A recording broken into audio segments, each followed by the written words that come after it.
Hi hello నమస్తే welcome to NTV నేను మీ హారిక.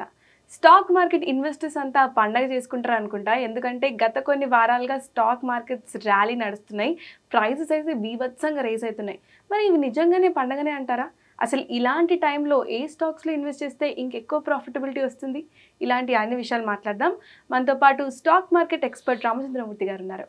నమస్కారం అండి, ఎలా ఉన్నారు? సో స్టాక్ మార్కెట్స్ అయితే ఉరుకుతున్నాయి రోజు రోజు. ఎంత చెప్పినా తక్కువనే. 85,000 మార్క్ని కూడా దాటినాయి ఈ 1-2 వీక్స్లోనే. సో మేజర్ రీజన్స్ ఏమంటారు అసలు?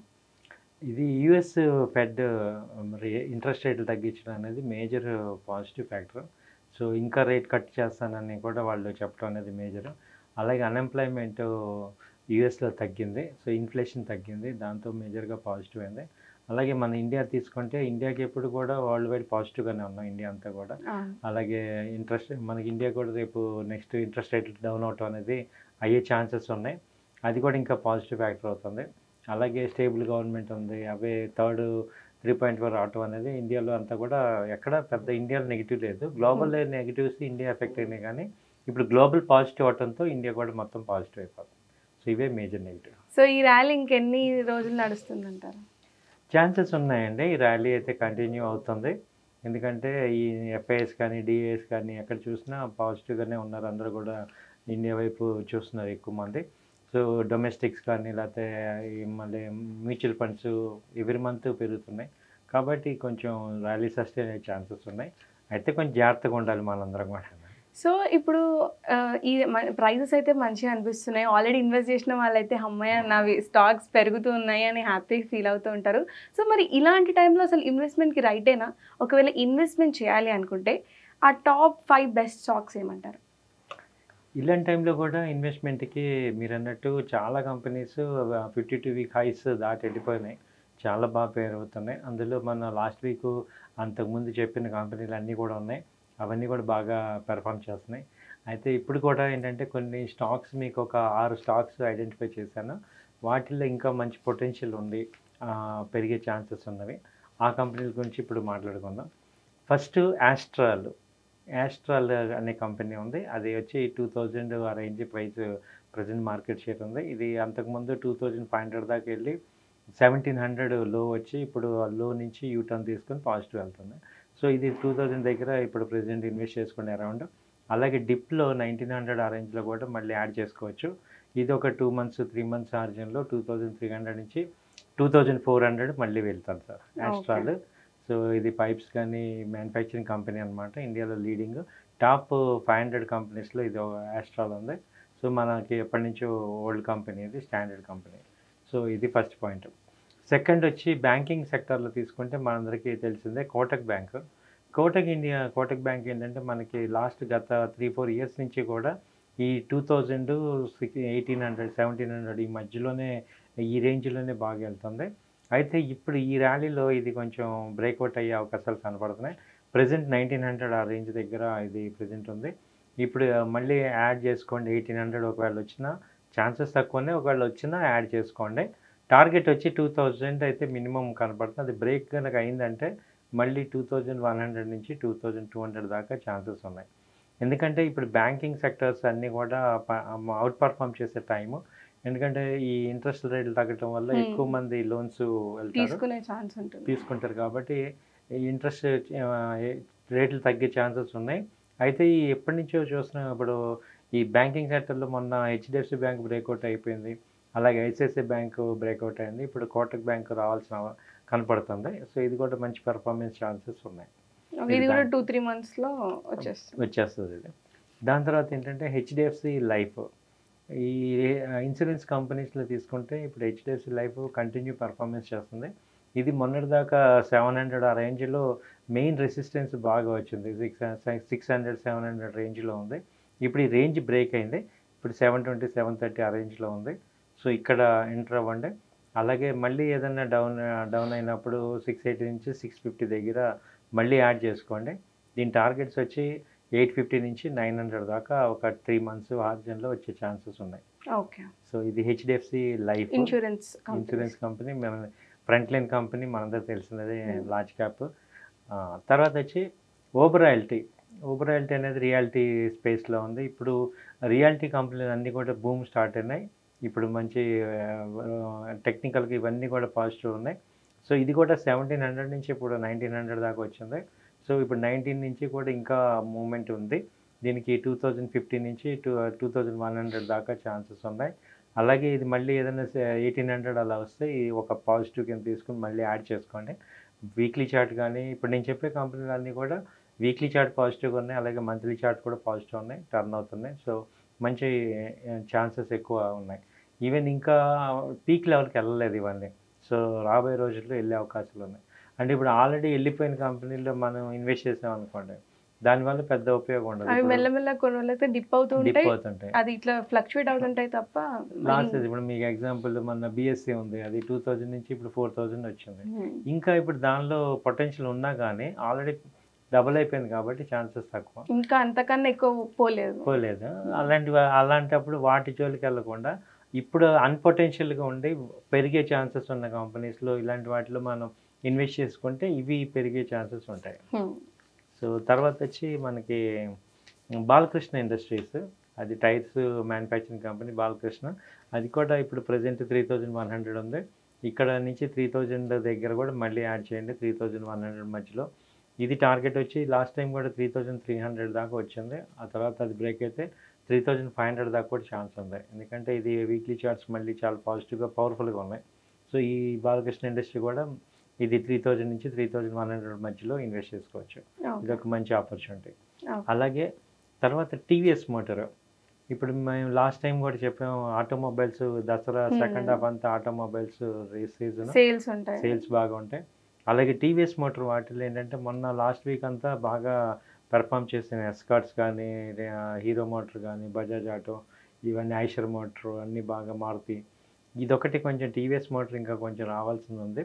అలాగే దీని యొక్క ప్రజెంట్ రేట్ వచ్చి 2850 నుంచి ఇది 28 వరకు మనకి 2750 ఈ మధ్యలో ఎంటర్ అవ్వండి. 2750 నుంచి 28 మధ్యలో టార్గెట్ వచ్చి 3000 దాకా ఉందండి.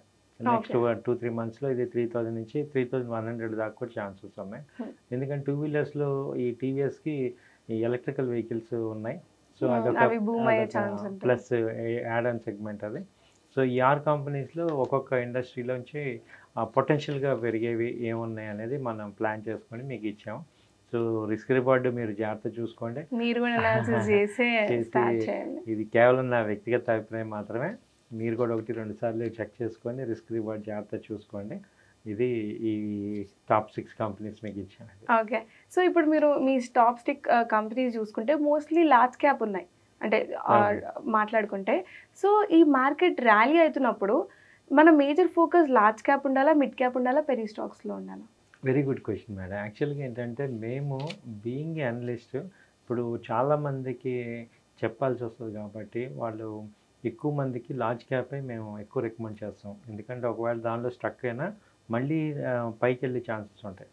ఇప్పుడు మిడ్ క్యాప్ కానీ పెన్నీ స్టాక్స్ కానీ వీటిల్లో చెప్పామనుకోండి, చాలామంది ఒకవేళ స్ట్రక్ అయితే చాలా కష్టపడతారు. రెండో పాయింట్ ఏంటంటే మీరు ఇప్పుడు లార్జ్ క్యాప్ పెరిగే స్పీడ్ చూసుకుంటే ఫస్ట్ లార్జ్ క్యాప్ బాగా స్పీడ్గా వచ్చేస్తాయి, ఆ తర్వాత మిడ్ క్యాప్ వస్తాం. మిడ్ క్యాప్లో ఏమవుతుందంటే మనం మీకు యాజ్ పర్ పోర్ట్ఫోలియో ప్రకారం ఏంటంటే 40% మీ క్యాపిటల్ ఇన్వెస్ట్ చేయాలి మిడ్ క్యాప్ అయితే. ఇప్పుడు టోటల్ ఇప్పుడు నా దగ్గర 1 lakh అనుకోండి, 60,000 నేను లార్జ్ క్యాప్లో పెట్టుకోవాలి, 40,000 మాత్రమే నేను మిడ్ క్యాప్లో పెట్టుకోవాలి. కాబట్టి ఆ రూల్ ఫాలో అవ్వాలి. ఎందుకంటే ఒకవేళ మార్కెట్స్ అన్ఎక్స్పెక్టెడ్గా ఏమన్నా ఫాల్ అయినా లేకపోతే అన్ఎక్స్పెక్టెడ్ ఛాన్సెస్ ఉన్నా అయితే ఎప్పుడు కూడా నేను చెప్పేది ఒకటి, మార్కెట్ని అంత తొందరగా నమ్మద్దు, మన జాగ్రత్తలో మనం ఉండాలి. సో దానివల్ల ఏమవుతుందంటే ఈ పోర్ట్ఫోలియో స్ట్రక్చర్ అనేది బిల్డ్ చేసుకోవడం ద్వారా మీకు డిఫెన్సివ్ స్ట్రాటజీ అనేది ఫామ్ అవుతుంది. సో లార్జ్ క్యాప్లో ఏమవుతాయంటే ఒకవేళ డౌన్ అయినా కానీ మనకి సస్టైన్ అవుతాయి, ఒకవేళ డివిడెండ్స్ వస్తుంటాయి, తర్వాత మళ్ళీ ఫండమెంటలీ స్ట్రాంగ్ ఉంటాయి కాబట్టి మీకు ఇబ్బంది ఉండదు. అవే స్మాల్ అండ్ మైక్రో క్యాప్ కానీ మిడ్ క్యాప్ కానీ కొంచెం ఎఫెక్ట్ అవుతుంటాయి. ఓకే. సో కానీ ఇప్పుడు మనం క్యాలిక్యులేషన్ ప్రకారం చేసుకుంటే చాలా మందికి ఏమనిపిస్తుంది అంటే, అరే ఇప్పుడు నా దగ్గర ఒక 2000 రూపీస్ ఉన్నాయి, 2000 రూపీస్తో నేను పెనీ స్టాక్స్ కొంటే అట్లీస్ట్ 100 రూపీస్ కొంటే 20 షేర్స్ అని వస్తాయి. అది నేను లార్జ్ క్యాప్లో పెడితే 1 షేర్ వస్తుంది, అది 10 రూపీస్ పెరిగినా 10 రూపీస్ పెరిగినట్టే అనిపిస్తుంది. ఒకవేళ అవునండి, పెరిగినట్టు. అవునండి. బట్ ఇప్పుడు క్వాంటిటీ, ఇప్పుడు పెన్నీ స్టాక్స్ తీసుకుంటే క్వాంటిటీ ఎక్కువ కొనొచ్చు. లేదు ఎక్కువ లార్జ్ క్యాపిటల్ తీసుకుంటే తక్కువనే ఉంటాము, ప్రైస్ కూడా అంటే ప్రాఫిటబిలిటీ కూడా తక్కువ వస్తుందేమో అని ఆలోచిస్తుంటారు. సో ఈ ఏ పర్స్పెక్టివ్లో చూడాలి ఇది అంటారు? Excellent question madam. ఎప్పటి నుంచో నేను ఇది ఆన్సర్ చెప్దాం అనుకుంటున్నాను. మీరు అర్థం చేసుకోవాలి, చాలామంది తెలియని వాళ్ళందరూ కూడా ఇదే ఆలోచిస్తారు. ఎందుకంటే తక్కువ కంపెనీస్లో ఉండి ఎక్కువ షేర్లు వస్తాయి కాబట్టి అది ఎక్కువ వెళ్తుంది అనేది, ఎక్కువ ప్రాఫిట్ వస్తుంది ప్రాఫిట్ అని. వస్తుంది అనేది. యాక్చువల్గా వాస్తవం ఏంటంటే ఇప్పుడు ఇంత మీరు ఒకటే క్వశ్చన్ మీరు వేసుకోండి, ఇంత ర్యాలీలో ఉండి అది ఎందుకు తక్కువ రేట్లో ఉంది? ఇప్పుడు ఇంత మార్కెట్ ర్యాలీ ఉంది, జరుగుతుంది, మరి ఎందుకు అది పర్ఫామ్ చేయట్లేదు అంటే దానిలో ఏదో ప్రాబ్లం ఉన్నట్టే కదా. అంటే ఇప్పుడు ఏషియన్ పెయింట్ ఉంది, సపోజ్ పెయింట్ ఇండస్ట్రీ తీసుకున్నాం, 3000 చేంజ్ ఉంది అది ఏషియన్ పెయింట్. అదే బడ్జెట్ పెయింట్ తీసుకున్నాం అనుకోండి, అది 500 600 ఉంది. ఇంకా డౌన్లో కొన్ని mid cap company, small cap ఉన్నాయి. ఇప్పుడు మీరు ఎప్పుడు చూసినా ఏమవుతుందంటే ఎక్కువ మంది సేల్స్ అంతా కూడా ఏషియన్ పెయింట్స్కే వస్తాయి. సో ఎన్నిసార్లు ఇప్పుడు అది మీరు ఎలా తీసుకోవాలంటే, ఇప్పుడు ఆల్రెడీ ఒక ఒక మంచి సెగ్మెంట్లో ఇండస్ట్రీలో తీసుకుంటే స్మాల్ కంపెనీస్కి ఉండే ప్రైసెస్, సేల్స్ కానీ పొజిషన్ కానీ అంతే ఉంటుంది ఎప్పుడు.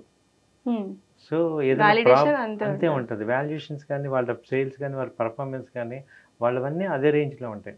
ఇప్పుడు ఏదైనా ప్రాబ్లం వచ్చినా పెద్ద కంపెనీలు తట్టుకుంటే కానీ చిన్న కంపెనీలు తట్టుకోలేదు. అదే మీరు ఎలాంటప్పుడు చిన్న వాటికి వెళ్ళాలి అంటే, ఇప్పుడు న్యూ ఎంట్రీ వచ్చింది. So new entry just like ఇప్పుడు ఓలా ఎలక్ట్రికల్స్ వచ్చాయి, అది న్యూ ఎంట్రీ. సో ఎలక్ట్రికల్ వెహికల్స్లో కొత్తగా వచ్చి అది ప్రూవ్ చేసుకోవడానికి కొంచెం టైం పడుతుంది. నేను ఎగ్జాంపుల్ చెప్తున్నా, జొమాటో ఉంది, అది సర్వీస్, అది ఏముంటుంది, అలాంటివి ఏమవుతున్నాయంటే మీకు న్యూ ఆల్రెడీ సాచురేటెడ్ సెక్టర్ కాకుండా అవుట్ సైడ్ సెక్టర్లో వచ్చే కంపెనీస్లో తక్కువ రేట్లో ఉన్నాయి కాబట్టి అవి కొనండి. అంతేగాని నేను వడాఫోన్ కొంటాను, అది 10 రూపాయల్లో ఉంది, ఈ మదర్ సన్సుమి కొంటాను 70 రూపాయల్లో ఉంది, టాటా స్టీల్ 120 రూపాయల్లో 160 రూపాయల్లో ఉంది. అలాంటివి అంటానంటే కష్టం. అలాగే కెనరా బ్యాంకు 120లో ఉంది. కెనరా బ్యాంక్ యొక్క మీరు అప్పుడు ఏం చేయాలంటే, మీరు 120లో ఇది ఉంది, ఓకే, కెనరా బ్యాంక్ యొక్క సేల్స్ ఎలా ఉన్నాయి, వాటి యొక్క ప్రాఫిట్ రేంజ్ ఎలా ఉంది, ఎక్స్పాన్షన్ ఎలా ఉంది, హెచ్డిఎఫ్సి కానీ ఐసిఐసిఐ కానీ వీటి ఎలా ఉంది, సో ఎంతవరకు ఇది కంపీట్ చేయగలదు. ఇప్పుడు దీని లైఫ్ టైంలో ఎప్పుడన్నా ఐసిఐసిఐని కంపీట్ చేయగలదా, బీట్ చేయగలదా, దాని స్కోప్ ఉందా, అలా మీరు ఆలోచించాలి. మనకి at the end of the day risk అనేది మనం ఆలోచించి క్యాలిక్యులేట్ కంపెనీ ప్రైసెస్ ఇంత బుల్ మార్కెట్లో కూడా అంత తక్కువ రేట్లో ఉన్నాయంటే ఎందుకు ఉంటున్నాయి, అన్పొటెన్షియల్ ఉంటాయి కాబట్టి. అందుకని ఏంటంటే వాటి యొక్క గ్రోత్ కానీ వాటి పర్ఫార్మెన్స్ కానీ అదే రేంజ్లో ఉంటుంది. అయితే కొత్త ఎంట్రీస్లు, కొత్త సెగ్మెంట్లు, న్యూ ఎంట్రీస్ వచ్చేవి పెరుగుతాయి. అవి క్యాచ్ చేసి వాటిలో ఇప్పుడు మనకి న్యూ సెగ్మెంట్స్ ఏమేమి ఉన్నాయి అవి చెక్ చేసుకోండి. ఇప్పుడు రెన్యూబుల్ ఎనర్జీ ఉంది, అలాగే బ్యాటరీస్, ఇప్పుడు ఈవీ సెక్టర్ ఉంది. వీటిల్లో కొత్తగా వచ్చే కంపెనీలు ఏమున్నాయి అవి రీసెర్చ్ చేసుకోవాలి. అంతేగాని ఆల్రెడీ ఎగ్జిస్టింగ్ సెక్టర్స్ మాత్రం తక్కువ రేట్లు ఉన్నాయని పెన్నీ స్టాక్స్ కానీ మిడ్ క్యాప్, స్మాల్ క్యాప్కి వెళ్ళామంటే అవి అక్కడే ఉంటాయి. ఇది ఒక ఆస్పెక్ట్. రెండో ఆస్పెక్ట్ ఏంటంటే, ఇప్పుడు నా దగ్గర 1,00,000 రూపాయలే ఉన్నాయి, నేను 100 రూపాయల కంపెనీ తీసుకుంటే 1000 షేర్స్ వస్తాయి. 1000 రూపాయల షేర్ అన్నది తీసుకుంటే 100 షేర్లు వస్తాయి. కానీ ఇప్పుడు 1000 రూపాయలు ఉన్న కంపెనీ 10% కానీ 20% కానీ పెరిగే టైం తీసుకుంటే ఇది ఫాస్ట్గా వస్తుంది. ఇప్పుడు 100 రూపాయల కంపెనీ 10% 20% రావాలంటే అది 2-3 మంత్స్ పడుతుంది. ఇది 1000 రూపాయల కంపెనీ 1 మంత్లో వచ్చేస్తుంది. కాబట్టి నాకు రిటర్న్ ఆన్ ఇన్వెస్ట్మెంట్ అనే వర్డ్ చాలా ఇంపార్టెంట్. నేను ఎంత డబ్బులు పెట్టాను, ఇప్పుడు మీరు 1000 షేర్లు రానివ్వండి, 10,000 షేర్లు రానివ్వండి, నాకు 1,00,000 రూపాయలే కదా టోటల్ అమౌంట్. 1,00,000 రూపాయల మీద ఎంత రిటర్న్ వచ్చింది, 10%, 20%, 5%, ఎంత టైంలో వచ్చింది, ఈ క్యాలిక్యులేషన్ కంపల్సరీ వేసుకోవాలి. ఇదే మెయిన్ క్యాలిక్యులేషన్. నాకు అక్కడ స్టాక్ వాల్యూ కాదు, అన్ప్రొఫెషనల్స్ అందరూ ఇదే తప్పు చేస్తున్నారు. ఎప్పుడు చూసినా డెడ్ స్టాక్స్లోనే ఎక్కువ ఉంటాయి షేర్లన్నీ. ఏమంటే తక్కువ వస్తున్నాయి కదా, ఏదో ఒకప్పుడు పెరుగుతాయిలే, చాలా ఎక్కువ షేర్లు వస్తున్నాయని. అది కాదు ఇంపార్టెంట్. మనకి ఎలా ఉండాలంటే, నీకు నెంబర్ ఆఫ్ షేర్స్ కన్నా ఈ రిటర్న్ ఆన్ ఇన్వెస్ట్మెంట్, నేను ఎంత డబ్బులు పెట్టాను, నాకు ఎంత రిటర్న్ వచ్చింది, ఎంత టైంలో వచ్చింది, అది చూసుకోండి. అప్పుడు ఏమవుతుందంటే షేర్ వాల్యూ అనేది నథింగ్. షేర్ ఇప్పుడు స్ట్రాంగ్ కంపెనీ ఎప్పుడు రేట్ ఎక్కువ ఉంటుంది, అదే గ్రో అవుతుంది. రేట్ ఎక్కువ ఉంది అంటే ఆల్రెడీ డిమాండ్లో ఉంది. కాబట్టి మీరు అందరూ కూడా ఈ డిస్కషన్లో పాయింట్ని మీరు అర్థం చేసుకొని రిటర్న్ ఆన్ ఇన్వెస్ట్మెంట్ చూడండి. మీరు ఆల్రెడీ చాలా అకౌంట్స్ ఇలాగే ఉంటాయి. ఏంటంటే లాసెస్ ఎక్కువ ఉంటాయి. ఆ అండర్ పర్ఫార్మెన్స్ కంపెనీస్ని ఎక్కువ కొంటుంటాం. వాటి బదులు నిజంగా పర్ఫార్మ్ కంపెనీస్ని మనం తీసుకోవటం ద్వారానే మన క్యాపిటల్ ఇప్పుడు మనం ఆలోచించాల్సింది ఏంటంటే స్టాక్ మార్కెట్కి వచ్చేది మనకి డబ్బులు రావటానికే, ఇంక వేరే ఏమీ లేదు. మనం డబ్బులు ఎలా తెచ్చుకోవాలి, ఎంత ప్రాఫిటబిలిటీ చేసుకోవాలి, రిటర్న్ ఆన్ ఇన్వెస్ట్మెంట్ ఎంత తీసుకోవాలి, ఒకవేళ రిస్క్ వస్తే నాకు ఎంత తక్కువలో బయటకు రావాలి. ఈ 3 ఆస్పెక్ట్స్ మీ ఫైనాన్షియల్ ప్లానింగ్ మీరు కంపల్సరీ కూడా you should be selfish about your decision making. And ఆ డెసిషన్ని మానిటరింగ్ చేసుకోవాలి. ఈ కంపెనీలో ఇన్వెస్ట్ చేశాను, ఎంత రిటర్న్స్ ఇస్తుంది. ఇప్పుడు రిటర్న్స్ ఇవ్వకుండా దానిలోనే ఉండటం అనేది కూడా టైం వేస్ట్ మనకి. అలా కాకుండా షిఫ్ట్ అయిపోయాం అనుకోండి, ఇంకో పర్ఫార్మింగ్ కంపెనీస్లో షిఫ్ట్ అవ్వటం ద్వారానే మనం సక్సెస్ అవుతాం. ఇప్పుడు ఇది మనమే కాదు, ఇప్పుడు మీరు అన్నట్టు so called top investors, top bulls, Rakesh Jhunjhunwala గారు కానీ లేకపోతే మ్యూచువల్ ఫండ్ కానీ వీళ్ళందరూ కూడా అండర్ పర్ఫార్మ్ కంపెనీస్లోంచి బయటకు వచ్చేస్తారు లాస్ బుక్ చేసుకొని. అంతేగాని టైము వేస్ట్ చేసుకోరు, మనీ అలా బ్లాక్ చేసుకోవాలి. ఆ మనీని కరెక్ట్ యూటిలైజ్ చేసుకుంటే ఇంకా వేరే దాంట్లోనే ప్రాఫిట్ ఫాస్ట్గా వస్తాం. సో కాబట్టి మీరు ఆ కన్సిడరేషన్ చేయాలి మనం. ఎందుకంటే ప్రతి డెసిషన్ కరెక్ట్ అవ్వదు, మనం పెట్టే ఇన్వెస్ట్మెంట్ చేసే ప్రతి డెసిషన్ కరెక్ట్ అవ్వదు. అది యాక్సెప్ట్ చేయాలి మనం. అది యాక్సెప్ట్ చేయటం వల్ల మనకి ఏమవుతుందంటే టైం సేవ్ అవుతుంది, మనీ సేవ్ అవుతుంది. కరెక్ట్. ఇప్పుడు ప్రతిదీ పర్ఫార్మెన్స్ రావాలనే పాయింట్ కాకుండా ఒక కంపెనీ అండర్ పర్ఫార్మ్లో ఉంది, దాని బదులు ఇంకోటి పర్ఫార్మ్ చేసే దానిలో మనం డైవర్ట్ చేయడం ద్వారా అది ఎక్కువ ఉన్నా కూడా తక్కువ షేర్లు వచ్చినా కూడా అక్కడికి వెళ్ళడం చాలా బెటర్ అండి. ఓకే. సో ఇప్పుడైతే మార్కెట్స్ ర్యాలీలో ఉన్నాయి కాబట్టి మోస్ట్లీ ఒక్కొక్క సెక్టర్ ప్రకారం చూసుకుంటే ఏ సెక్టర్ అంటే మంచి పర్ఫార్మెన్స్లో ఉన్నాయి, ఏ సెక్టర్ అండర్ పర్ఫార్మింగ్లో ఉన్నాయి? ఇప్పుడు సెక్టర్స్లో మనం తీసుకుంటే ఫస్ట్ బాగా పీక్ లెవెల్కి వెళ్ళింది ఏంటంటే ఐటీ సెక్టర్ బాగా వెళ్ళింది. అది 3-4 మంత్స్ బ్యాక్ బాగా అండర్ పర్ఫార్మర్, అది ఇప్పుడు బాగా లీడింగ్కి వచ్చింది. ఆ తర్వాత ఫార్మా సెక్టర్స్ కూడా అన్నీ కూడా హైయర్ హైస్ అవుతున్నాయి, మేజర్ కంపెనీస్ అన్నీ. ఇప్పుడు చిన్న కరెక్షన్స్ కొంచెం స్టార్ట్ అయినాయి. ఆ తర్వాత ఇప్పుడు ఆటోమొబైల్స్ లాస్ట్ 1 వీక్ నుంచి ఆటోమొబైల్ సెక్టర్ బాగా వస్తుంది. టెలికామ్ సెక్టర్ కంటిన్యూగా వస్తుంది. ఫైనాన్స్ సెక్టర్ పెరుగుతున్నాయి. ఇప్పుడు రియాలిటీ కంపెనీస్ సెక్టర్స్ ఇప్పుడు మంచి భూమిలోకి వస్తున్నాయి. అలాగే సిమెంటు, కన్స్ట్రక్షన్ ఇవన్నీ కూడా ఇప్పుడు ర్యాలీ అందుకున్నాయి. ఆ తర్వాత మిడ్ క్యాప్ కంపెనీస్ అన్నీ కూడా ఇప్పుడు మళ్ళీ ఫ్రెష్ హైస్ అవుతున్నాయి. సో ఇవన్నీ ఏంటంటే ఈ సెక్టర్స్లో మేజర్ సెక్టర్స్ అన్నీ కూడా మ్యాక్సిమం 80%, 90% రేంజ్కి వచ్చాయి. ఇంకా కావాల్సింది ఏంటంటే బ్యాంకింగ్ సెక్టర్లో ఇంకా పొటెన్షియల్ ఉంది. లైక్ ఎస్బీఐ కానీ, ఎస్బీఐ అది 800 దగ్గర ఆగుతుంది. ఆ తర్వాత తీసుకుంటే ఇక్కడ కోటక్ బ్యాంక్ ఒకటి, ఇవి మేజర్ లీడింగ్ బ్యాంకులో ఈ 2 కూడా కొంచెం పొటెన్షియల్ రావాల్సి ఉన్నాయి. ఆ తర్వాత మనం ఆటోమొబైల్స్ తీసుకుంటే టాటా మోటార్స్ ఒకటి బాగా డౌన్లో ఉంది, అది కొంచెం మళ్ళీ రావాల్సిన పొటెన్షియల్ స్టేజ్కి రావాలి. ఎందుకంటే వాళ్ళు రేట్లు తగ్గించారు, అది నెక్స్ట్ క్వార్టర్ నెక్స్ట్ మంత్లో రిజల్ట్స్లో పాజిటివ్ వచ్చే అవకాశాలు కనపడుతున్నాయి. సో ఇలా ఐటీ కంపెనీస్ అయితే ప్రజెంట్ బాగా వెళ్ళాయి కాబట్టి వాటిల్లో ఇప్పుడు మళ్ళీ రీఇన్వెస్ట్ చేయాలంటే బై అండ్ డిప్స్ కింద బాగా డిక్లైన్ అయినప్పుడు అవ్వాలి తప్ప ఈ రేట్లో అవ్వకూడదు. మళ్ళీ డిప్ అయినప్పుడు ఏదైతే రొటేషనల్గా యాడ్ ఆన్ చేసుకుంటామో అలాంటి స్ట్రాటజీస్ తీసుకోవాలి. అలాగే డిఫెన్స్ సెక్టర్ మనం అనుకున్నట్టు బాగా తగ్గింది. అది ఇప్పుడిప్పుడే ఏమైందంటే ఆ యొక్క లోయర్ లోస్ దగ్గర ఆగుతున్నాయి, ఇంకా ఫర్దర్ లోస్ అవ్వకుండా ఉన్నాయి. మేబీ నెక్స్ట్ మంత్లో రిజల్ట్స్ అవి వస్తాయి కాబట్టి ఆ రిజల్ట్స్ని బేస్ చేసుకొని కొంచెం మళ్ళీ మూవ్మెంట్ స్టార్ట్ అయ్యే ఛాన్సెస్ ఉన్నాయి. సో లోయర్ లోస్ అయితే ఆగుతున్నాయి డిఫెన్స్ స్టాక్స్. సో ఇలా ఈ సెక్టర్స్ అన్నీ కూడా మ్యాక్సిమం వెళ్తున్నాయి. ఓకే. మరి రైల్వే స్టాక్స్ ఏమంటారు? రైల్వే స్టాక్స్ కూడా అవి కూడా అంతే అండర్ పర్ఫామ్లోనే ఉంది. ఇంకా ప్రజెంట్ వాటికి మూవ్మెంట్ రావాలి, ఆ కంపెనీస్ యొక్క రిజల్ట్స్ వాటిని బట్టి రావాలి.